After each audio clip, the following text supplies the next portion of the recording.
Hello అండి, అందరికీ నమస్తే. నేను మీ Gauravkrishna. Welcome back to our channel wall poster. Guys, daily లాగే ఈ రోజు కూడా చాలా ఇంట్రెస్టింగ్ అప్డేట్స్ అయితే మీ ముందుకైతే రావడం జరిగింది. సో ఛానల్ ఎవరైనా కొత్తగా చూస్తున్నట్టయితే ఛానల్ సబ్స్క్రైబ్ చేసుకొని బెల్ ఐకాన్ అయితే ఆన్లో పెట్టుకోండి. సో ఇది టాప్ 10 అప్డేట్స్ గురించి మనం మాట్లాడుకున్నట్టయితే ముందుగా నాగార్జున గారి గురించి ఒక అప్డేట్ అయితే ఉంది. సో నాగార్జున గారు ఎవరైతే మన ఇండియన్ హీరోస్ ఉంటారో ఇండియన్ హీరోస్తో అయితే పోటీ పడడం జరుగుతుంది. ఏ విధంగా అంటే ఆస్తి విషయంలో.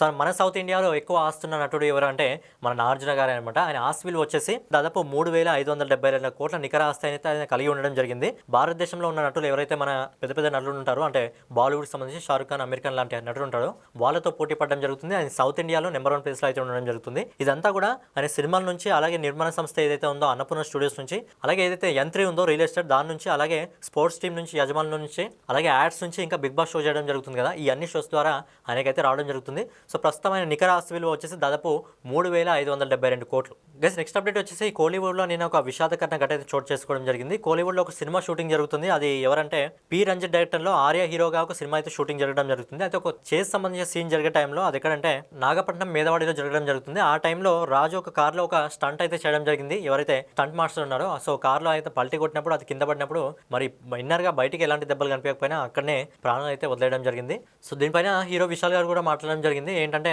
ఏదైతే రాజు ఉన్నాడో స్టంట్ మాస్టర్, అప్పటికే అది స్టంట్ వద్దని చెప్పినా కానీ రాజు వినలేదని చెప్పి కంప్లీట్ చేద్దామని చెప్పి ఆ స్టంట్ అయితే చేయడం జరిగిందంట. సో అతనైతే ప్రాణాలు వదలడం జరిగింది. సో మరి అతని కుటుంబానికి అండగా ఉంటామని చెప్పి విశాల్ గారు అయితే చెప్పడం జరిగింది. అలాగే మన ఇండియాలో ఇప్పటి వరకు సినిమాలు తీసి ఒక్క సినిమా కూడా ఫ్లాప్ కాకుండా ఉన్న డైరెక్టర్లు ఎవరెవరో మీకు తెలుసా? రాజమౌళి గారు ఇప్పటికి 12 సినిమాలు చేయడం జరిగింది. 12 సినిమాలు విజయాన్ని సాధించడం జరిగింది. ఒక ఫ్లాప్ కూడా లేదు. అలాగే ప్రశాంత్ నీల్ గారు 4 సినిమాలు చేయడం జరిగింది, అవి కూడా హిట్టే. అట్లీ గారు 5 సినిమాలు చేయడం జరిగింది, అవి కూడా హిట్టే. రాజ్ కుమార్ గారు 6 సినిమాలు చేయడం జరిగింది, అవి కూడా హిట్టే. అలాగే సందీప్ రెడ్డి ఇంకా 3 సినిమాలు చేయడం జరిగింది. అలాగే లోకేష్ కనగ 5 సినిమాలు చేయడం జరిగింది. ఇప్పుడు చెప్పుకున్న డైరెక్టర్లు అన్ని కూడా వాళ్ళ లైఫ్లో ఒక్క ఫ్లాప్ కూడా లేకుండా అద్భుతమైన విజయాలను అయితే సొంతం చేసుకోవడం జరిగింది. నెక్స్ట్ అప్డేట్ వచ్చేసి హరిహర వీరమల్లి మూవీకి సంబంధించిన ప్రీ రిలీజ్ ఈవెంట్ వచ్చేసి జూలై 20వ తారీఖున అయితే ప్లాన్ చేయడం జరిగింది. ముందుగా తిరుపతి అనుకోవడం జరిగింది, తర్వాత విజయవాడ అనుకోవడం జరిగింది. కాకపోతే డిప్యూటీ సీఎం అలాగే పవన్ కళ్యాణ్ గారి క్రేజ్ ఏ విధంగా ఉంటుంది కాబట్టి దానికోసం అని చెప్పి ఏదైతే విశాఖపట్నం బీచ్ ఉందో ఆ బీచ్ లో అయితే ఈ హరిహర వీరమల్లికి సంబంధించిన ప్రీ రిలీజ్ ఈవెంట్ అయితే జరపడం జరుగుతుంది. అలాగే దీనికి స్పెషల్ గెస్ట్ గా త్రివిక్రమ్ గారు, రాజమౌళి గారు అయితే రావడం జరుగుతుంది. అలాగే హరిహర వీరమల్లికి సంబంధించిన ఏదైతే మూవీ సెన్సార్ ఉందో సెన్సార్ అయితే బయటకు రావడం జరిగింది. UBA సర్టిఫికేట్ అయితే రావడం జరిగింది. ఈ సినిమాకి సంబంధించిన నిడివి వచ్చేసి దాదాపు 2 గంటల 42 నిమిషాలు. నెక్స్ట్ వచ్చేసి మన రుతిక్ రోషన్ గారు ఇంకా ఎన్టీఆర్ గారు ఏదైతే వార్ 2 సినిమా తీయడం జరుగుతుందో ఈ సినిమాకి సంబంధించిన ట్రైలర్ డేట్ అయితే రావడం జరిగింది. ఇది నెక్స్ట్ వీక్ లో అంటే శనివారం ఈవినింగ్ కానీ ఆదివారం మార్నింగ్ కానీ ఈ సినిమాకి సంబంధించిన ట్రైలర్ అయితే రిలీజ్ చేస్తున్నట్టు మేకర్స్ అయితే ప్రకటించడం జరిగింది. నెక్స్ట్ అప్డేట్ వచ్చేసి రజనీకాంత్ గారు నటిస్తున్న కూలీ మూవీకి సంబంధించి సో ఈ సినిమాకి సంబంధించి కూడా ట్రైలర్ డేట్ రావడం జరిగింది. అయితే ఒక షాకింగ్ న్యూస్ ఏంటంటే ఈ సినిమా నుంచి ఎలాంటి టీజర్ అయితే రాదు. సో టీజర్ ని రిలీజ్ చేయకుండా డైరెక్ట్ ట్రైలర్ అయితే రిలీజ్ చేయడం జరుగుతుంది. సో ఈ ట్రైలర్ వచ్చేసి ఆగస్టు 2వ తారీఖున అయితే మన ముందుకైతే రాబోతుంది.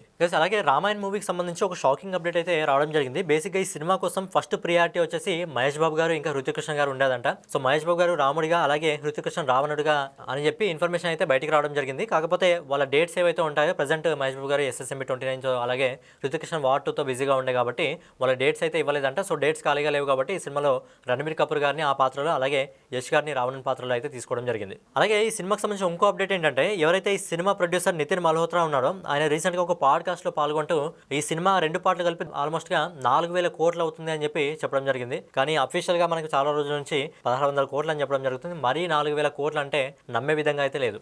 నెక్స్ట్ అప్డేట్ వచ్చేసి ఎవరైతే గాలి జనార్దన్ రెడ్డి గారి కొడుకు కిరీటి రెడ్డి ఒక సినిమా తీయడం జరుగుతుంది, జూనియర్. సో ఈ సినిమా అయితే 18వ తారీఖు థియేటర్లు అయితే రావడం జరుగుతుంది. సో ఇదే రోజున OTTలోకి రీసెంట్ గా ధనుష్ గారు ఇంకా నాగార్జున గారు నటించిన కుబేరా మూవీ అయితే OTTలోకి అమెజాన్ ప్రైమ్ లో రాబోతుంది. దాంతో పాటు ఏదైతే బెల్లంకొండ శ్రీనివాస్ గారు ఇంకా మంచు మనోజ్ గారు ఇంకా నారా రోహిత్ గారు నటించిన భైరవ సినిమా కూడా అమెజాన్ ప్రైమ్ లోకి అయితే రాబోతుంది. నెక్స్ట్ అప్డేట్ వచ్చేసి ఈ రోజుల్లో సినిమాలు మహా అంటే ఒక 20 రోజులు లేదా వారం రోజులు, మహా అంటే ఒక 50 రోజులు నడుస్తాయి కదా. కానీ బాలకృష్ణ గారికి సంబంధించిన ఏదైతే డాకు మహారాజ్ సినిమా ఉందో ఈ సినిమా అనేది ఆంధ్రప్రదేశ్ లోని చిలకలూరుపేటలో దాదాపు 175 రోజులు అయితే నడిపించడం జరిగింది. అప్పుడెప్పుడో కొన్ని సంవత్సరాల కింద నడిపించే వరాల తిరిగి చాలా రోజుల తర్వాత బాలయ్య బాబు గారి సినిమా అయితే 175 రోజులు చిలకలూరుపేటలోని వెంకటేశ్వర థియేటర్లో అయితే నడిపించడం జరిగింది. సో ఫైనల్ గా ఇదన్నమాట ఈ రోజు వీడియో. రేపటి వీడియోలో మళ్ళీ కలుసుకుందాం. సో ఛానల్ ఎవరైనా కొత్తగా చూస్తున్నట్టయితే మన వాల్ పోస్టర్ ఛానల్ సబ్స్క్రైబ్ చేసుకొని బెల్ ఐకాన్ అయితే ఆన్లో పెట్టుకోండి.